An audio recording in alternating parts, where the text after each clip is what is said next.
Hola, ¿cómo están? Soy Ángel Luis Fernández y esto es A1. Bienvenidos.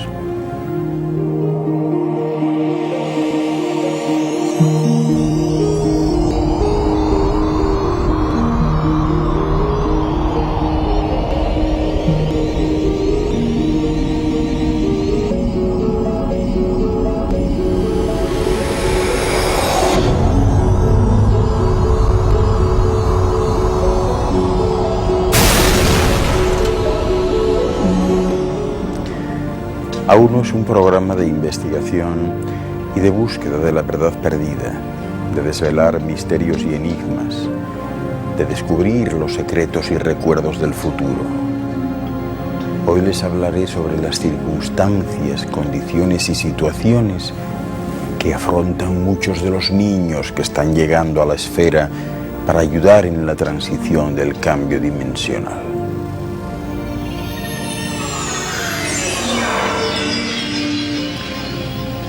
La Carta de los Derechos de los Niños y Niñas, promulgada por las Naciones Unidas y suscrita por la mayoría de países miembros, establece claramente que los niños tienen derecho a la vida, a un nombre y a una nacionalidad, al amor y cuidado de unos padres, a ser iguales, negros, blancos, mestizos, indios, enfermos, sanos, religiosos, no religiosos, lo que sea. A vivir en una casa, a comer, a estar limpios y abrigados, a estar sanos, y si se enferman, a que los curen. También a estudiar y a jugar, a conocer y amar su patria y su historia, a recibir amor, cuidado y educación cuando tengan dificultad para ver, para oír, para hablar, comunicar, expresar o lo que sea. A ser protegidos mientras trabajan, porque muchos se ven obligados a hacerlo. A conocer, a pensar, a hablar, decidir y a juntarse con otros niños y niñas. A que los protejan de las drogas, del abuso sexual y de toda forma de violencia. A que se les respete y a que no se les trate como a niños, y a que se actúe de acuerdo con la ley cuando tengan algún problema con la policía, por ejemplo. A que se les atienda primero y a que se les dé prioridad cuando haya terremotos, maremotos, inundaciones u otros peligros de ese tipo. Tienen derecho a vivir en paz y hermandad con los niños de otros países. Y también a exigir del Estado que les haga saber sus derechos, que los cumpla y que los haga cumplir. Sin embargo, ¿qué sucede? Pues fíjense, al día de hoy, 1.200 millones de niños viven en la pobreza absoluta, muchos de ellos abandonados a su suerte en la calle, otros empleados como esclavos y otros raptados para trasplantes de órganos. A ellos se añaden 120 millones que están abandonados en las calles, 11 millones que mueren antes de cumplir los 5 años, 211 millones que son explotados en el trabajo y 300.000, no se lo imaginan, que son reclutados como soldados.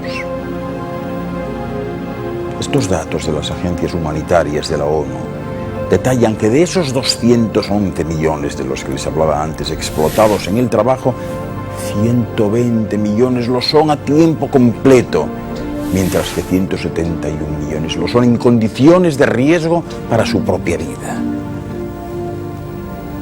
Y también resalta que de los 100 millones de niños abandonados a su suerte en las calles, la mitad están en Latinoamérica y 30 millones en Asia.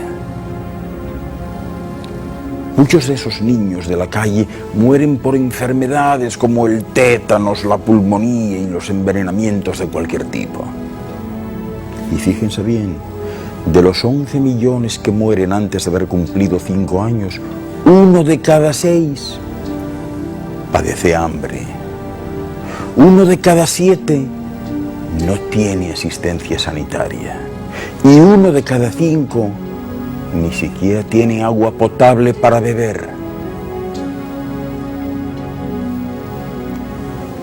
Medio millón de pequeños están infectados por el virus del SIDA y cada minuto hay un nuevo niño contagiado en África, mientras que 1.2 millones caen en las redes del tráfico de seres humanos. En Asia, por ejemplo, las compañías de la India utilizan mano de obra infantil para el trabajo subcontratado de las grandes empresas multinacionales, y ese trabajo es en régimen de esclavitud, pese a estar prohibido por las leyes hindúes. Hay muchos niños que tienen que trabajar para mantener a sus familias, incluidos sus padres. Algunos de ellos son minusválidos y lo son tras haber sido explotados desde que eran bien pequeños. ¿Y qué les puedo decir que no sepan ustedes el tráfico de órganos?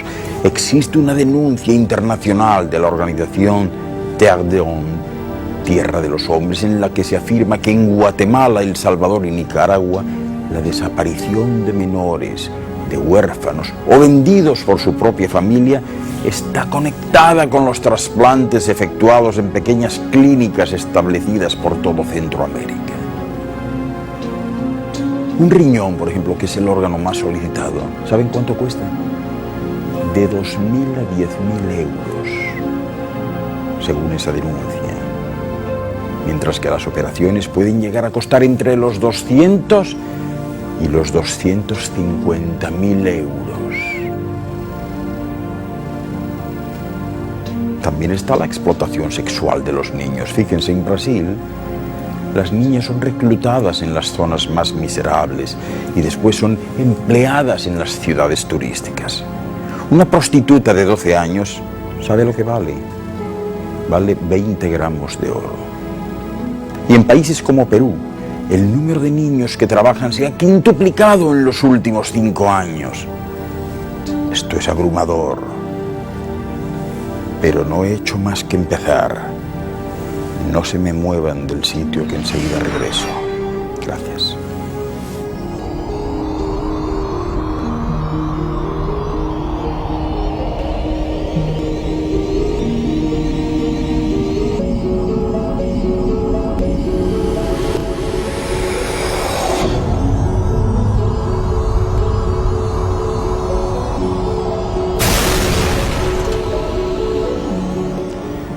Voy a hablarles ahora de esos niños soldados de los que les anticipaba antes algún aspecto puntual, ya que se trata de una cuestión mundial.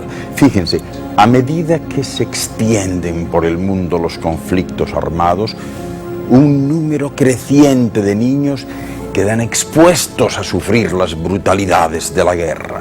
En muchos países, las fuerzas o los grupos armados reclutan o voluntario o forzosamente como soldados a niños y a niñas.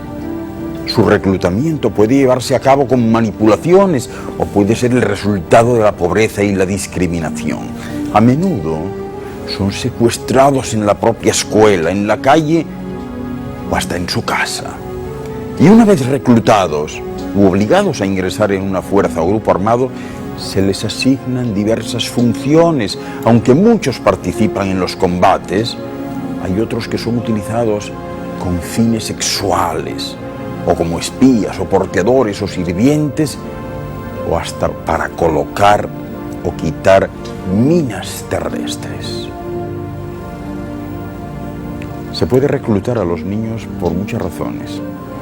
En los países que son ya pobres por naturaleza, la guerra tiende a deteriorar las condiciones económicas y sociales, agravando la mala situación económica de las familias. Debido a ello, pues los niños ingresan en las fuerzas armadas o en grupos armados para tener asegurado el sustento diario y, lógicamente, la supervivencia. Además, es muy probable que el conflicto interrumpa la educación de los niños. Al cerrarse los colegios, los niños no tienen apenas opciones, por lo que les es más fácil resultar convencidos de que ingresen en fuerzas o grupos armados que de otra cosa. Y si el conflicto se alarga, aumentan las probabilidades de que las fuerzas y grupos armados se valgan de niños para reponer sus filas.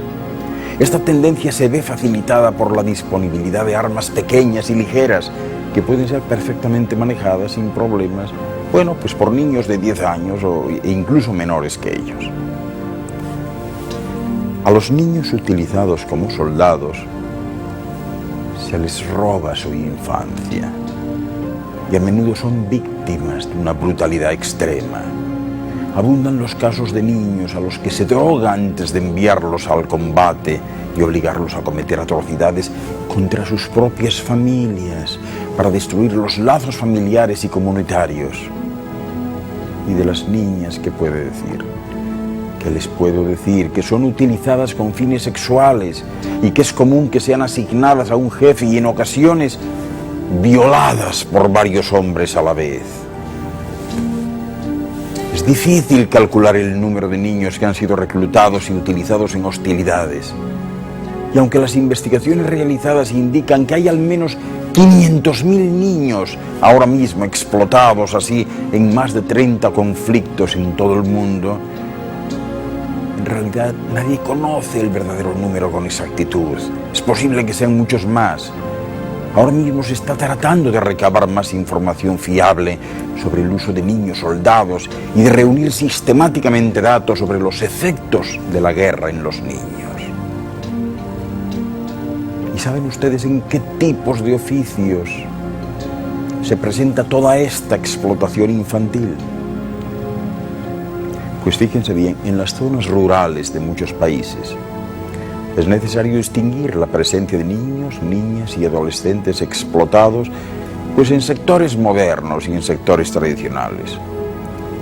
La producción agropecuaria tradicional, básicamente de subsistencia, concentra verdaderamente una importante proporción de niños, niñas y adolescentes explotados. Y generalmente se trata de pequeños predios familiares que utilizan mano de obra familiar no remunerada, autoexplotándose toda la familia, incluyendo a los niños.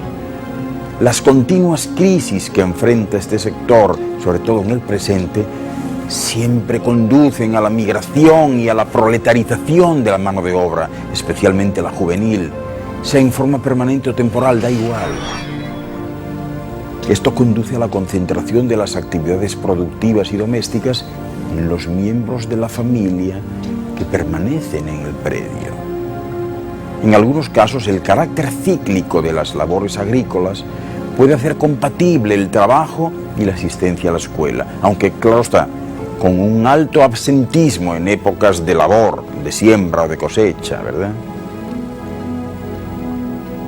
La explotación agrícola moderna incluye la presencia de niños, niñas y adolescentes en una amplia gama de actividades en las cuales participan, claro está, empresas agrícolas capitalistas, en su mayoría orientadas al mercado externo. En todas las labores, como selección de semillas, recolección, limpieza, selección, embalaje, etcétera, etcétera, de una grandísima variedad de productos agrícolas, participan siempre niños, niñas y adolescentes en una cantidad considerable. Se trata de actividades desarrolladas en épocas determinadas del año, cuando la demanda de mano de obra crece notablemente. Y en ocasiones los enganchadores, ¿verdad?, los responsables de reclutar mano de obra, se ubican, ¿saben dónde? A las puertas de los colegios para atraer a niños y niñas. El periodo de mayor expansión de este trabajo infantil corresponde generalmente a los meses comprendidos entre diciembre y marzo, lo que, claro está, altera la asistencia a clases solo en el periodo no cubierto por las vacaciones de verano. También en la actividad pesquera artesanal se suele utilizar mano de obra familiar. Los niños y las niñas más pequeños comienzan colaborando en labores de tierra, como la limpieza, ¿verdad?, la preparación de las redes, etcétera, sin obtener ningún tipo de remuneración. Y posteriormente, cuando su edad se lo permite, se internan en el mar en compañía de personas mayores, padres, familiares o lo que sea, y con ello empieza el aprendizaje del oficio. En algunos casos los ingresos, bueno, pues son altos, ciertamente, aunque esto no depende del tipo de captura y la época del año. pero la participación de niños en la explotación es tremenda. Y asimismo lo es en la explotación minera, que es muy antigua también, ¿verdad? Esta explotación de los niños en las minas comenzó en los lavaderos de oro, allá por el siglo XVI, donde por lo demás se intentó aplicar la primera legislación laboral protectora de mujeres y niños trabajadores.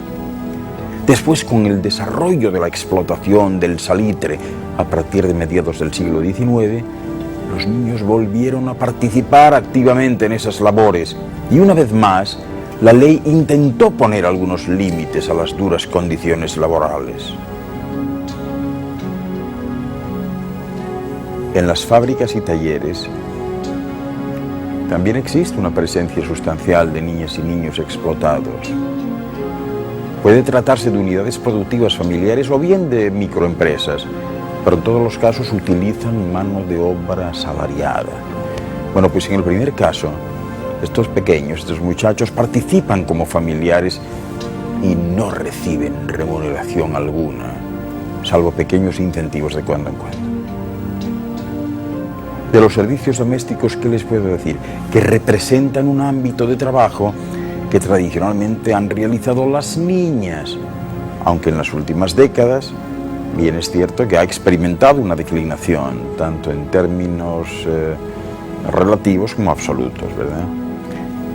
La época de máxima expansión de esta actividad se produjo en las décadas de los años 1940 a 1960, en plena emigración del campo a la ciudad. Por entonces, esta era la forma más extendida de inserción laboral de las niñas. En su origen fue una ocupación que reclutaba a niñas pobres a temprana edad, a cambio, escuchen esto, a cambio de alimentación y alojamiento. El pago de un salario fue bastante tardío, pero en la actualidad todavía se conserva en algún grado su carácter no remunerado.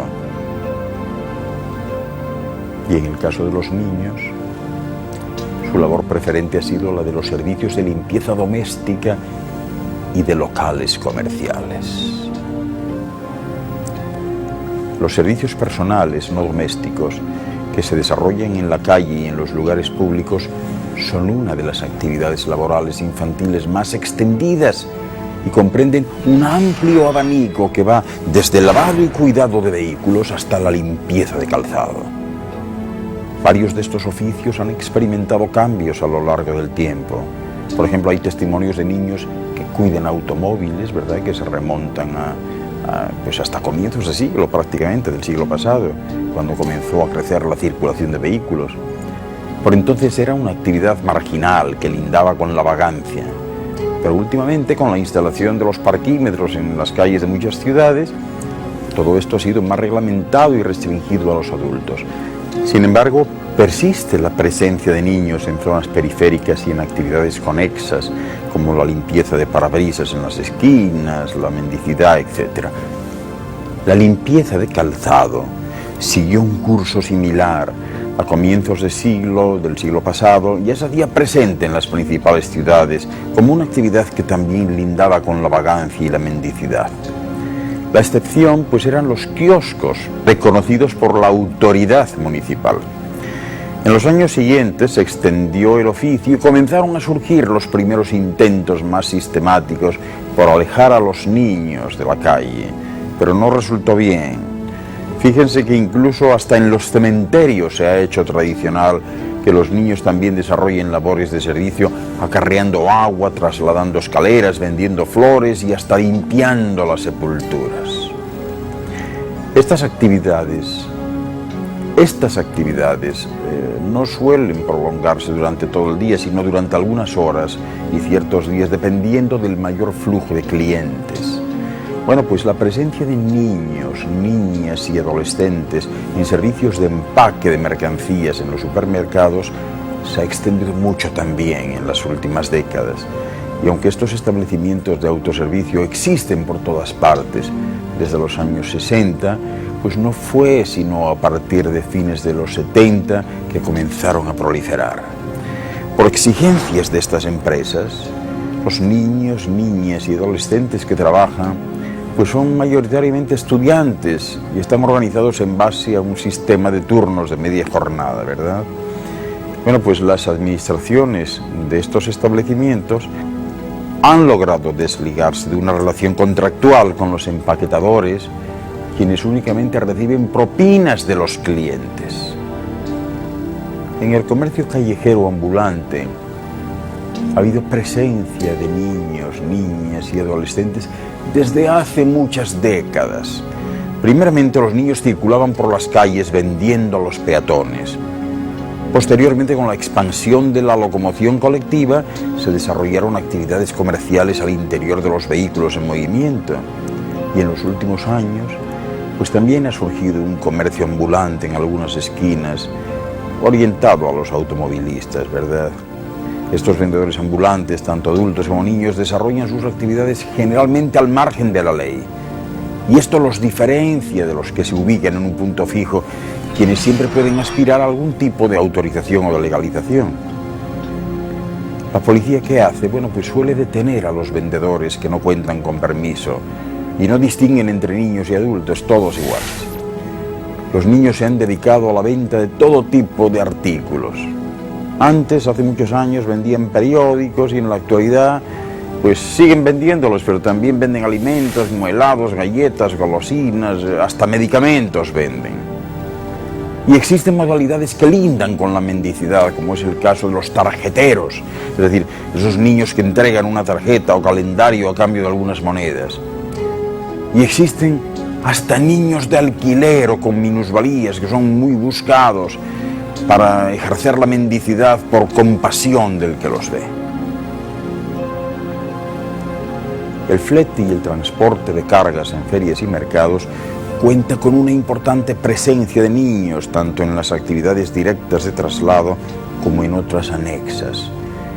En décadas pasadas también proliferaban niños en las cercanías de las terminales ferroviarias y en los mercados, de esos que ayudaban como maleteros a cargar bultos, ¿verdad? A todos ellos se les consideraba cercanos a la delincuencia. Pero hoy, en la actualidad, existen muchos niños que se dedican al transporte de mercancías en las ferias libres durante algunos días de la semana.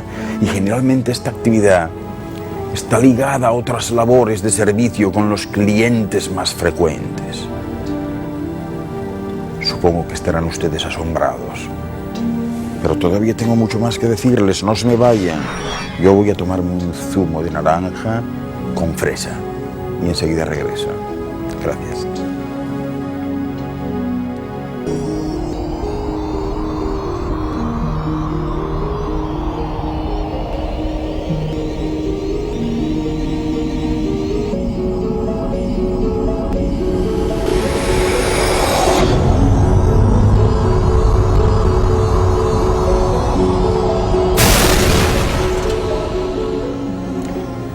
En algunas ocasiones lo que se entiende por trabajo, pues la verdad es que queda en un límite difuso. Ocurre con algunas actividades laborales marginales cercanas a la vagancia o la mendicidad, como les decía antes, o que son colindantes con la delincuencia. Por ejemplo, estas últimas actividades son, por ejemplo, la sustracción de algunos productos para su posterior venta, como es el caso de los que roban pescado desde los camiones en los puertos y los que están especializados en el carbón transportado por trenes, por ejemplo, en los camiones. O también los robos a las personas y la colaboración con delincuentes, adultos y bandas armadas. En una situación de más riesgo, ¿verdad?, se encuentran los niños ligados a la venta de drogas y a la prostitución infantil, que es una forma especial de explotación infantil, pérfida. Hay otras actividades que han ido evolucionando en su grado de importancia, por ejemplo, la recolección de cartón, papel y otros objetos para su posterior clasificación y venta, labor que han desarrollado algunas familias por generaciones. Desde comienzos del siglo pasado existen intentos de prohibir la participación de niños y niñas en la recolección de basura y huesos, que tradicionalmente pues era una labor muy despreciada, pero en los últimos años, sin embargo, se ha intentado formalizarla para asegurar el reciclaje de los desechos. La participación en tales proyectos ha significado una mayor regulación del trabajo. Pero el caso es que hay más de 250 millones de niños con edades comprendidas entre los 5 y los 14 años que se ven obligados a trabajar. Y fíjense, para sensibilizar a la opinión pública ante este fenómeno planetario que afecta principalmente a los países en vías de desarrollo, pero del que no escapan los países ricos, pues el 12 de junio del 2002 en Ginebra, la Organización Internacional del Trabajo, la OIT, tomó la iniciativa de organizar la primera jornada mundial contra el trabajo infantil.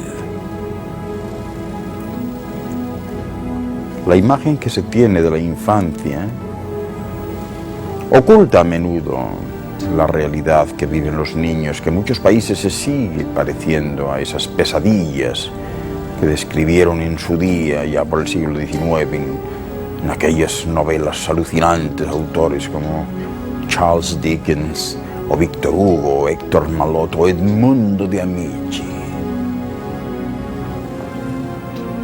La globalización liberal no ha contribuido a mejorar esta situación para nada, porque fíjense, lo curioso es que en un mundo en donde la libre circulación de capitales y mercancías está garantizada, la industria de los países del sur solo puede sobrevivir aprovechando al máximo el único terreno en el que sigue siendo verdaderamente competitiva.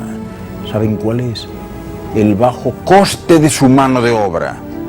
Y sin el trabajo infantil, con una remuneración muy inferior a la de los adultos, muchos países sufrirían el hundimiento de su economía y de su competitividad, la disminución de sus exportaciones y la caída de su entrada de divisas. Las empresas multinacionales tampoco se quedan atrás a la hora de aprovechar la explotación de los menores. Y ahí tienen, entre otras, a las tabacaleras Philip Morris y Altadis, a las bananeras Chiquita o Del Monte, o las del cacao, Cargill. En Malawi, por ejemplo, en donde está la industria del tabaco, que emplea pues, prácticamente a todo el mundo allí, decenas de miles de niños son explotados en la recogida y el secado de las hojas de tabaco. En Ecuador hay niños entre 7 y 8 años que trabajan en las plantaciones de plátanos 12 horas diarias. En Costa de Marfil, primer productor mundial de cacao, hay miles de niños esclavos que trabajan en las plantaciones. El problema de los niños esclavos y del tráfico del que son objeto se convirtió una vez en portada de la prensa mundial en abril del 2001, cuando se descubrió un barco con bandera nigeriana, el Etireno, que procedente de Benin transportaba decenas de niños que iban a ser vendidos como esclavos en Gabón. Según el Fondo de las Naciones Unidas para la Infancia, es decir, el UNICEF, existen más de 250.000 niños y adolescentes que son víctimas de este tráfico. Es decir, que son comprados y vendidos en África Central y África Occidental. Pero incluso en los países ricos, cerca de 2,5 millones de niños, a los que habría que añadir 11,5 millones más de adolescentes con edades comprendidas entre los 15 y los 17 años, trabajan en condiciones lamentables, precarias y peligrosas en la agricultura, en la construcción, en los talleres de confección, en las fábricas de calzado y muchos sitios más. Y estas cifras son abrumadoras. Fíjense que hay más de 500 millones de niños que viven con menos de $1 al día. Son los más afectados por la miseria, de la que conservarán toda su vida unas secuelas psicológicas y físicas. Hay más de 100 millones de niños que no van nunca a la escuela. Y cada año mueren al menos 11 o 12 millones de menores de 5 años. Es decir, que mueren no menos de 30.000 niños al día. ¿Saben lo que significa esto? Un niño cada 3 segundos. Entre el año 1990 y el 2000, debido a los conflictos armados, más de 1 millón de niños han perdido a sus padres o han sido separados de sus familias. Más de 300.000 han sido reclutados como soldados. Más de 2 millones masacrados en guerras civiles. Más de 6 millones han sufrido heridas, mutilaciones o minusvalías de por vida. 12 millones se han quedado sin techo y alrededor de 20 millones más han sido expulsados de sus casas. Y por si fuera poco, más de 700.000 niños son víctimas cada año del tráfico de seres humanos, retenidos contra su voluntad en condiciones de esclavitud, a causa, según la ONU, de la demanda de mano de obra barata y a la creciente demanda de niñas y niños para el comercio sexual. El destino de las niñas, pues es especialmente dramático porque, fíjense, son objeto de todo tipo de discriminaciones. Y así, de los 100 millones de niños no escolarizados, bueno, pues al menos 60 millones son niñas. ¿Por qué? Pues por razón de su sexo. Por razón de su sexo, entre 60 y 100 millones de niñas han sido víctimas de feticidios, infanticidios, malnutrición, maltrato, y más del 90% del servicio doméstico, la ocupación más frecuente entre los niños que trabajan, son niñas de entre 12 y 17 años. En algunas regiones de África y de Asia, la tasa de seropositivos es 5 veces más elevada entre las niñas que entre los niños. Y esto nos conduce a hablar un poco de las modalidades del trabajo infantil, porque esto está hasta organizado. El trabajo infantil en condiciones de servidumbre pues tiene lugar principalmente en Asia Meridional, donde los niños, a veces de apenas 8 o 9 años, pues son ofrecidos por los mismos padres a los empleadores o a sus agentes a cambio de pequeños préstamos. Habitualmente su servidumbre y su trabajo continúan toda su vida. En la India este tipo de transacción está muy extendida en la agricultura y en algunas industrias tales como la fabricación de BD, que son cigarrillos locales, ¿verdad? O de alfombras o cerillas, de pizarras y hasta de seda. Pero la más notoria de todas es la industria de alfombras de Mirzapur, Bhadohi, Varanasi, de Uttar Pradesh. Estos niños son a menudo secuestrados o atraídos con señuelos o engaños u ofrecidos por los padres incluso por pequeñas sumas de dinero. Toda una miseria. Gran parte de ellos son mantenidos en cautividad, torturados y obligados a trabajar 20 horas al día sin interrupción. Los niños pequeños se ven forzados cada día a estar encorvados, desde el alba hasta el anochecer, socavando su crecimiento en los años más importantes de su vida. La clandestinidad en la que se desenvuelve la multimillonaria industria de la explotación sexual de los niños hace difícil reunir datos fidedignos, pero fíjense bien, las ONGs que trabajan sobre este terreno, ¿verdad?, calculan que al menos 1 millón de niñas al año caen en todo el mundo mediante engaños o por la fuerza en las redes de esta forma de trabajo peligroso que bordea la esclavitud. Los niños varones también son a menudo explotados sexualmente. Y el daño físico y psicológico infringido por la explotación sexual con fines comerciales la convierte en una de las modalidades más nocivas de trabajo infantil. Los niños envueltos en las redes de la prostitución tienen que afrontar diariamente graves riesgos para su salud. Graves riesgos como son las enfermedades respiratorias, el VIH y las enfermedades de transmisión sexual, los embarazos no deseados, la adicción a los estupefacientes y muchas más. Ningún sector social puede escapar a la responsabilidad de la explotación sexual de los niños con fines comerciales. Las familias encargadas de la atención, de la cría, ¿verdad?, y el desarrollo de los niños pueden y de hecho son cómplices al permitir la explotación sexual de sus hijos. Las investigaciones han indicado de forma sistemática que los abusos infantiles y el incesto suelen ser precursores comunes de la explotación sexual de los niños. Así pues, además de las personas que pagan efectivamente por las relaciones sexuales, pues existen también traficantes, agentes e intermediarios que se benefician con la venta de estos niños. Existen criminales profesionales y sindicatos del crimen que dirigen los burdeles.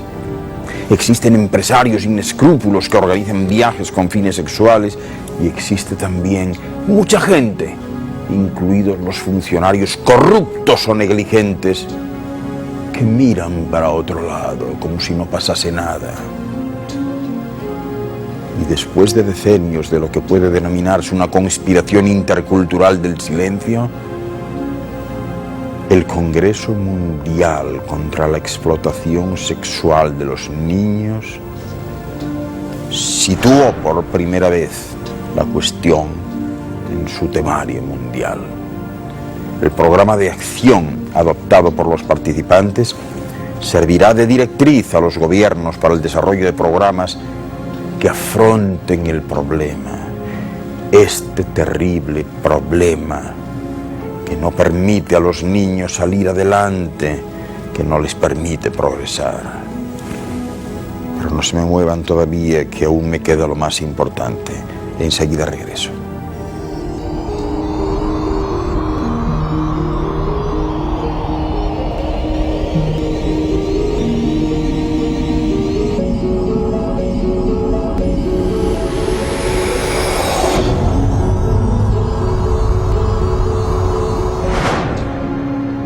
Seminario A1. Sobrenatural, seres celestiales, espiritualidad, milagros, una oportunidad de crecimiento. Impartido por el Dr. Ángel Luis Fernández, de 2 a 7 de la tarde en Santiago, el sábado 7 de julio en Payatino, calle 4. Y en Santo Domingo, el 8 de julio en la Biblioteca República Dominicana. Aporte 500 pesos. Inscripción a los teléfonos 809-851-3620 y 809-562-3460.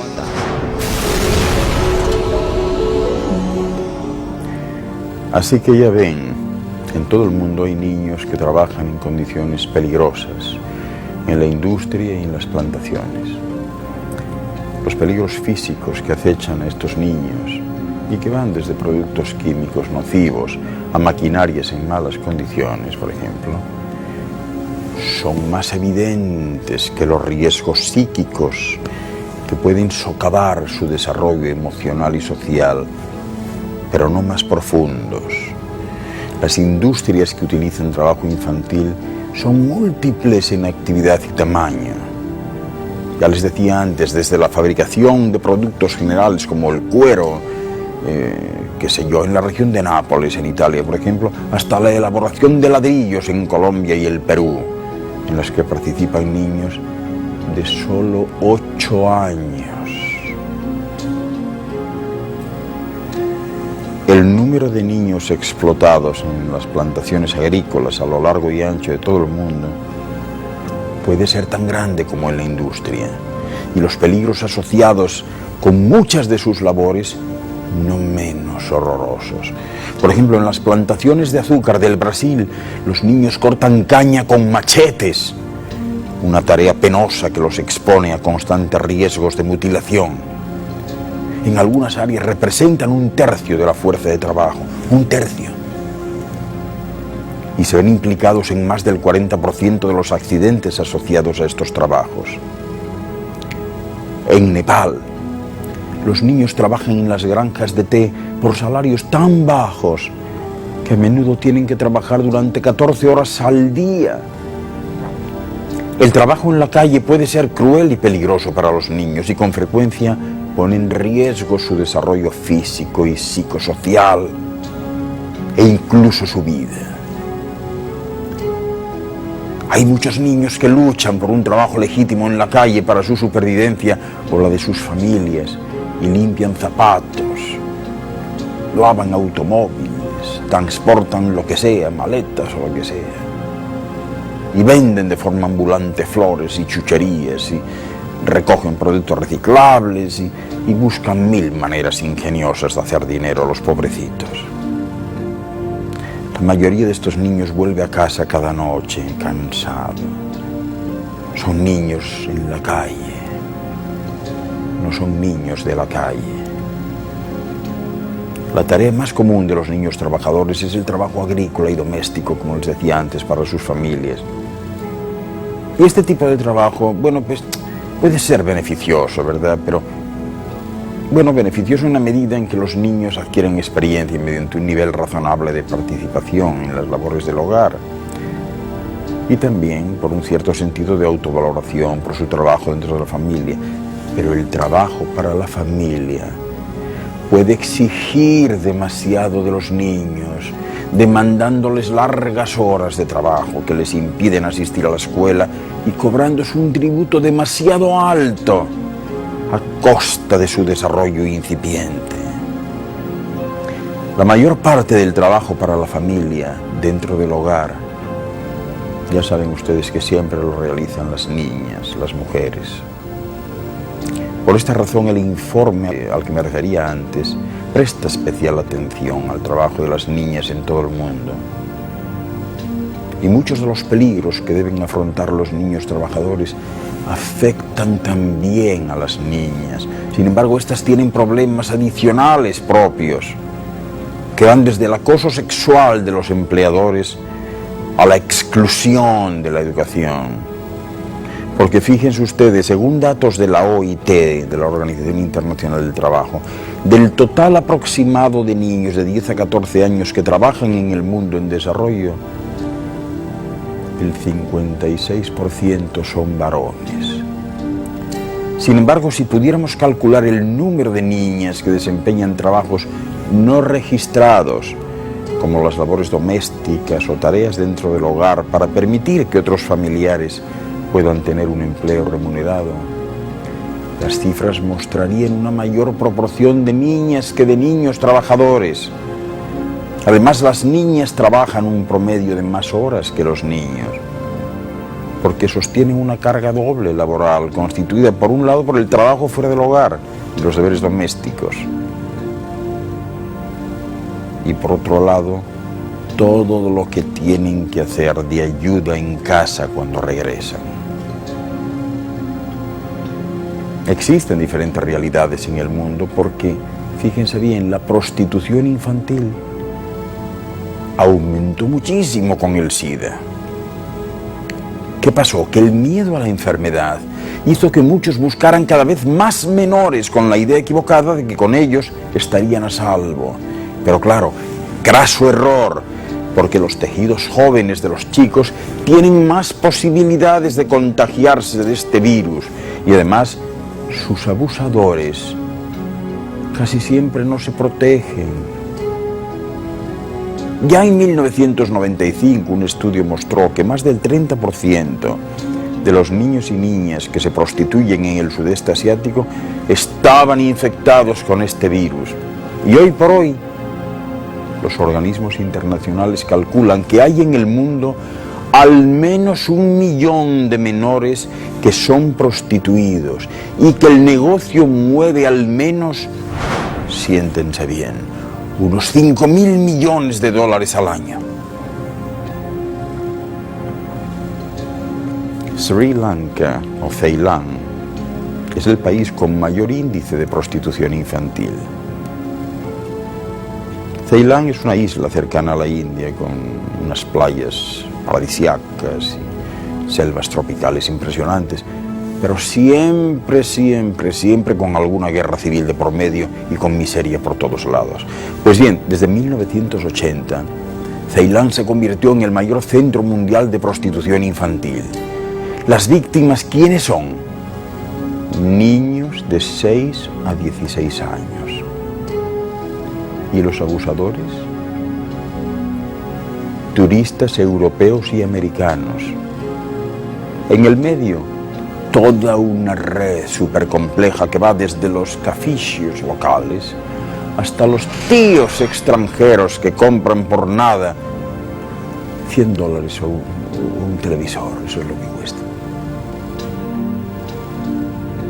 Hace unos 15 años a algunos gobiernos les pareció incluso que podía ser una buena forma de atraer turistas, lo cual es increíble, pero es cierto.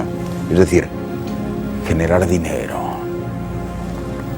Y asómbrense, en noviembre de 1980, el viceprimer ministro de Tailandia dio las pautas en una reunión de gobernadores para incrementar el turismo en aquel país. Y les decía, señores gobernadores, deben contar con las bellezas naturales de sus provincias, así como con ciertas formas de entretenimiento que algunos de ustedes pueden considerar desagradables y vergonzosas porque son formas de esparcimiento sexual que atraen a los turistas, etc.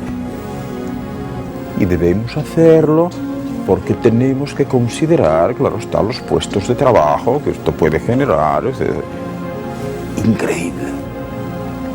El tema de los chicos de Ceilán fue un punto central en el primer Congreso contra la explotación sexual de menores que se reunió en Estocolmo en agosto de 1996. Y al día de hoy se calcula que son aproximadamente 30.000 los niños menores de 16 años que la miseria de Ceilán obliga a prostituirse en las playas que rodean a la capital, Colombo. Bueno, pues entre otras cosas el Congreso decidió presionar todo lo posible para que los gobiernos europeos se hicieran cargo de los desastres de sus súbditos cuando van de clientes a estos lugares. En América Latina hay cerca de 35 millones de niños que viven en la calle, en situación de extrema pobreza. Una pobreza que lleva fácilmente a la explotación sexual. La alerta la dio Monseñor Luis Bambarén, obispo de Chimbote, en Perú. En Brasil, el 70% de los estupros practicados contra niños o adolescentes ocurren dentro del ámbito familiar. El 40% de las víctimas son menores de 18 años.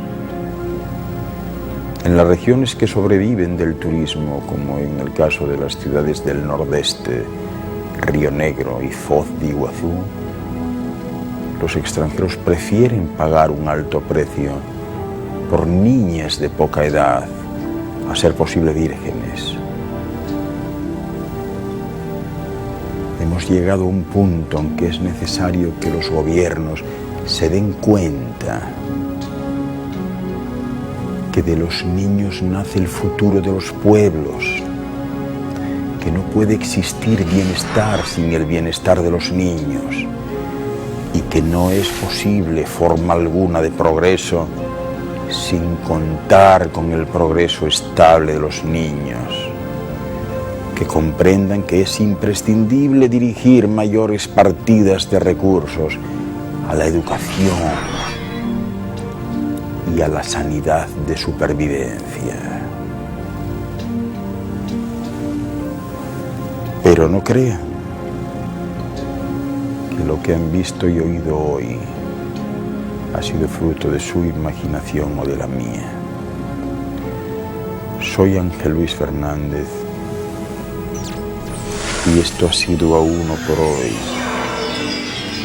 Muchas gracias por su atención.